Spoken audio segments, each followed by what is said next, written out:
ये टीचर को individual attention जो है बच्चे को देना चाहिए कि उसकी वो कमज़ोरी, चाहे वो मैथमेटिक्स में हो या लैंग्वेज में हो या किसी और सब्जेक्ट में हो, वो अगर दूर नहीं हो रही है तो समझ लीजिए कि आपके ट्यूशन का पर्पज़ हल नहीं हो रहा है।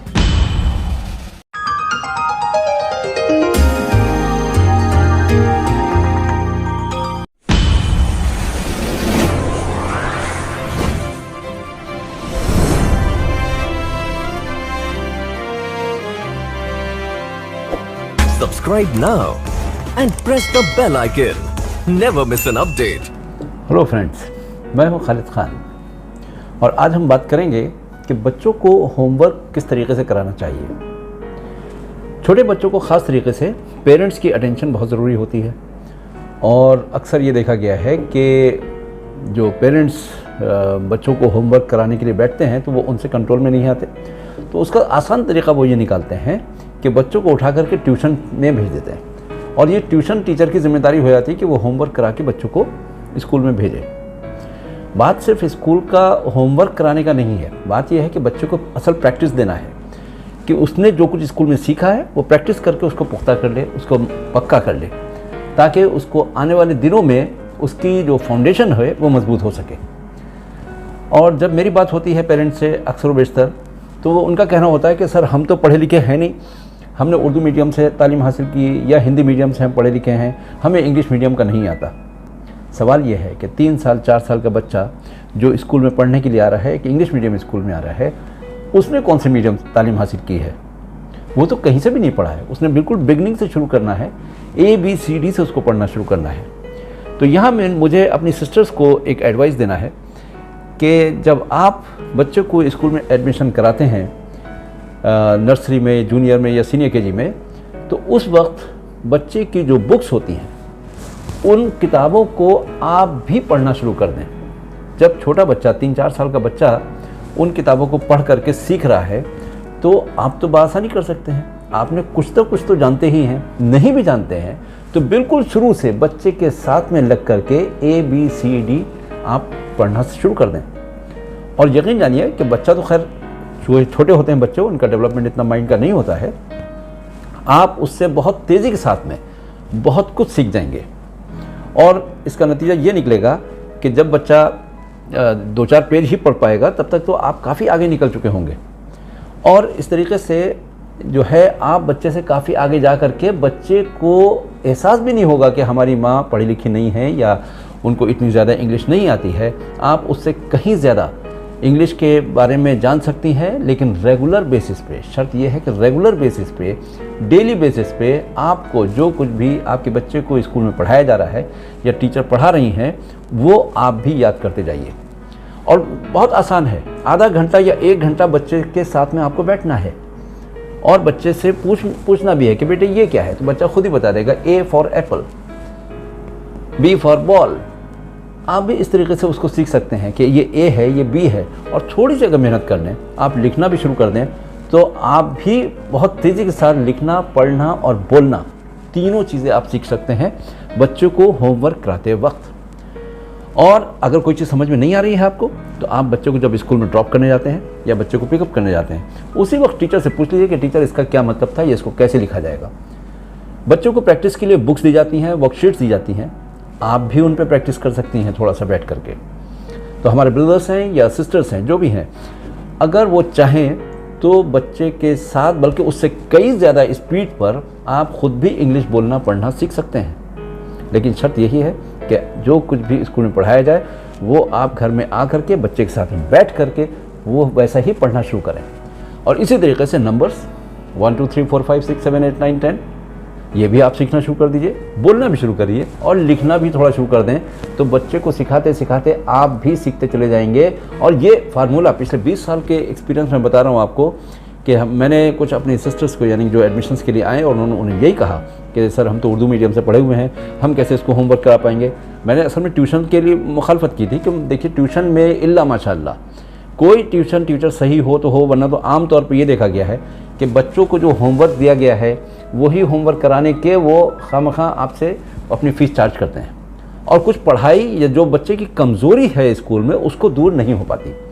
तो इसलिए ट्यूशन के लिए मैं बच्चों पेरेंट्स को भी बताता हूँ कि ये जो आप मकसद, जिस मकसद से आप ट्यूशन भेज रहे हैं, वो अगर मकसद हल नहीं हो रहा है तो फिर ट्यूशन भेजने का और अपने पैसे बर्बाद करने का कोई मतलब नहीं है। उससे बेहतर ये है कि आप खुद बच्चे को घर में होमवर्क कराएं। और यकीनन जो नज़र माँ बाप की हो सकती है वो किसी और की हो ही नहीं सकती, क्योंकि माँ बाप का नज़रिया यही होता है अल्टीमेटली कि मेरा बच्चा चलना सीख जाए, मेरा बच्चा पढ़ना सीख जाए, अपने पैरों पर खड़ा होना सीख जाए।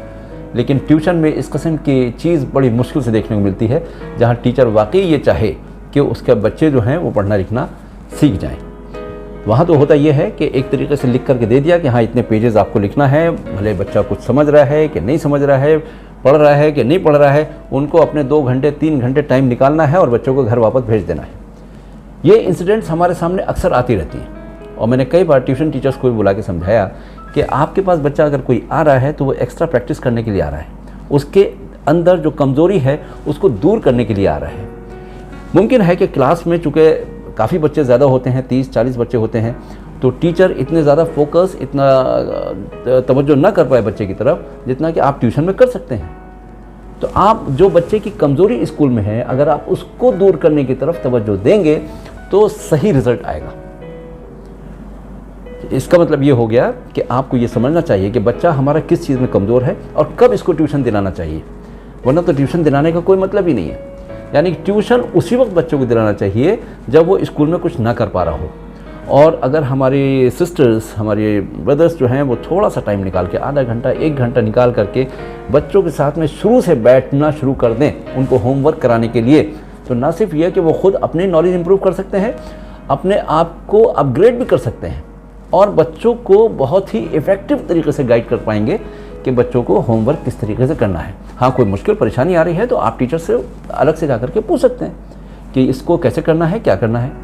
तो इस तरीके से बहुत आसानी के साथ में आपके बच्चे के साथ में आप भी काफ़ी इल्म हासिल कर पाएंगे और बच्चे की रहनुमाई भी राइट डायरेक्शन में कर पाएंगे।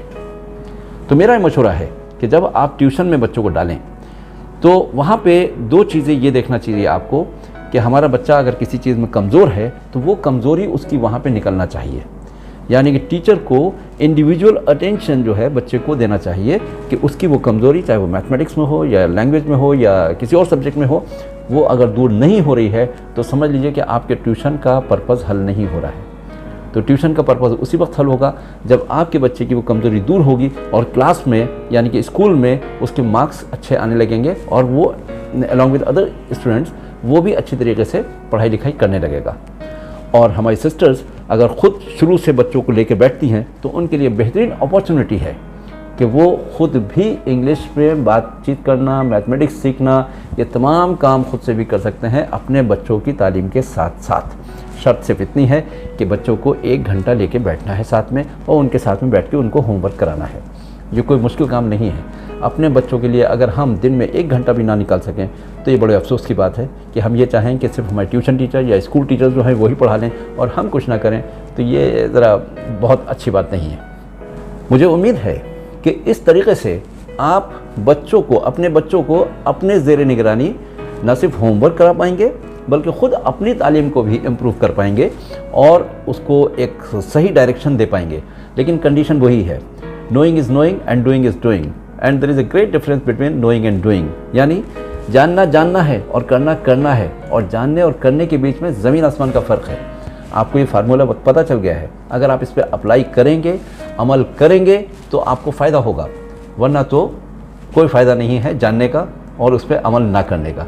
तो I wish you all the best. और मुझे उम्मीद है कि हमारी सिस्टर्स अपने बच्चों को लेकर के खुद बैठेंगे। और अभी तो ऑनलाइन का टाइम आ गया है, तो ऑनलाइन में भी बच्चों के साथ में आपको बैठना है, समझना है कि टीचर्स क्या समझा रहे हैं।